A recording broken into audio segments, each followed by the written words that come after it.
చాలామంది అడిగే క్వశ్చన్ ఏంటంటే నాన్ వెజిటేరియన్ ఫుడ్ తింటే బ్లడ్ తొందరగా పెరుగుతుందా? సో ఈ వీడియోలో నాన్ వెజ్ని ప్రోత్సహించడం కానీ నాన్ వెజ్ తినొద్దని చెప్పడానికి కానీ కాదు. అసలు బేసిక్ బయాలజీ ఏమవుతుందో నేను మనుషుల్లో చెప్తాను. సో నాన్ వెజిటేరియన్ ఫుడ్ అంటే చికెన్ కానీ ఫిష్, మటన్ వీటిలో ఏమవుతుందంటే ఐరన్ ఎక్కువగా ఉంటుంది. అదే సందర్భంలో మన వెజిటబుల్స్లో కూడా తోటకూర, పాలకూర, క్యారెట్స్ కానీ బీన్స్ లేదంటే బ్రకోలీ ఇలాంటి వాటిలో కూడా ఐరన్ ఎక్కువగా ఉంటుంది.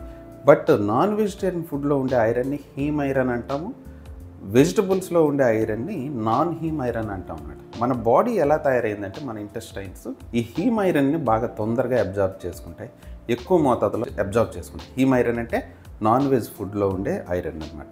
వెజిటబుల్స్లో ఉండే ఐరన్ ఎక్కువగా ఉన్నా కూడా దాని అబ్జార్ప్షన్ మన సిస్టమ్ తాలూకా గట్ సిస్టమ్ తాలూకా అబ్జార్ప్షన్ కెపాసిటీ వెజ్ నుంచి తక్కువగా తీసుకుంటుంది అనమాట.